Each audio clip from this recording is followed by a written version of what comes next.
Dineklara ng House Committee on Justice na sufficient in form ang dalawang impeachment complaint na inihain laban kay Pangulong Bongbong Marcos. Susunod dito, tatalakayin naman ang sufficiency in substance o ang nilalaman mismo ng mga reklamo. Nakatutok si Tina Panganiban Perez. Sa kauna-unahang deliberasyon ng House Committee on Justice sa dalawang impeachment complaints laban kay Pangulong Bongbong Marcos, ang sufficiency in form ng mga reklamo ang unang tinalakay. Ang dalawang reklamo ay ang inihain ni Attorney Andre De Jesus at inendorso ni Pusong Pinoy Party List Representative Journey Jet Nisay at ang inihain ni dating Gabriela Party List Representative Liza Masa at iba pa at inendorso ng Makabayan Bloc. Humaharap tayo ngayon para sa konstitusyonal na proseso sa pananagutan ng mataas na opisyal ng bansa, na ngayon ay may alegasyon ng graft and corruption, culpable violation of the Constitution, at betrayal of public trust. Sa ilalim ni Pangulong Ferdinand Bongbong Marcos Jr. nangyari ang pinakamalaganap, sistematiko at sentralisadong paglimas ng pondo sa kaban ng bayan sa kasaysayan ng Republika. Para matukoy kung sufficient in form, dapat nasunod nito ang mga itinakdang forma ng reklamo tulad ng wastong verification, pirma at iba pa. Sa ilalim ng rules, ang complaint dapat ay katulad ng nabanggit nyo kanina, verified under oath by the complainant through an affidavit stating that he has read and understood the contents of the complaint and that the allegations therein are true and correct based on his personal knowledge or authentic documents. So lahat po ng iyan present naman sa ating complaint. Therefore, I am manifesting that the complaint is sufficient in form. Sufficient in form and substance ang complaint na aming inendorso. Wala tayong nakikitang dahilan para ibasura ng komiting ito sa napakaagang yugto at hindi pa abutin sa hearing. Unang pinagbotohan ang De Jesus impeachment complaint. With 46 votes in favor, 1 vote against, and 1 abstain, the chair declares the De Jesus complaint as sufficient in form. Pero may mga kumwestiyon sa pangalawang reklamo. If you read the complaint, it is not a verification after the complaint, but a jurat. It says subscribe and sworn to.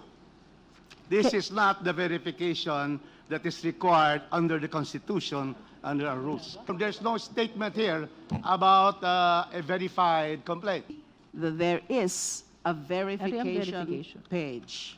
There's no notarization. No notarization of the verification itself. Sinuspindi pa ang deliberasyon para makumpara ng mga kongresista ang mga kopya nila ng reklamo at ng pagbotohan. With 35 in favor, 9 against, and 1 abstain, the chair declares the Masa et al. Complaint sufficient in form. May pumalag sa desisyon. It is very clear that there is insufficiency in form. Very clear po yan. And I'm so glad for the rest of those, my colleagues, that supported my objection. And therefore, realizing that this is actually an exercise in futility and a waste of the people's money, I therefore would like to walk out of this hearing right now. Pero tinapos na rin naman noon ang deliberasyon.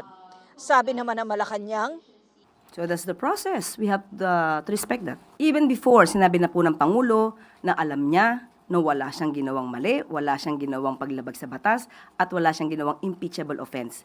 Kaya kumpiyansya siya sa sarili niya. bukas ipagpapatuloy ang deliberasyon ng House Committee on Justice sa dalawang impeachment complaints laban sa Pangulo. Ang sentro ng talakayan, ang sufficiency and substance ng mga reklamo. Naungkat din sa pagdinig kanina ang magiging epekto sa impeachment proceedings ng pinakahuling Supreme Court ruling na nagdeklarang unconstitutional ang Articles of Impeachment na inihain noong 1 taon laban kay Vice President Sara Duterte. Partikular ang probisyon sa pagbilang ng session days sa pag-usad ng mga hakbang sa impeachment proceedings. We will be deferring all these questions to the proper committee through the leadership of the House of Representatives.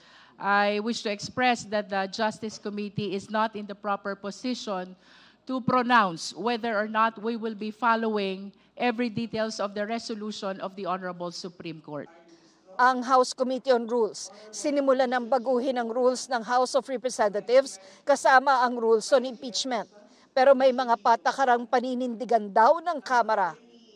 Let's leave the session days as it is, but for impeachment complaints, we will follow the Supreme Court that a session day is a calendar day without expressly saying that in the House of Representatives rules on impeachment.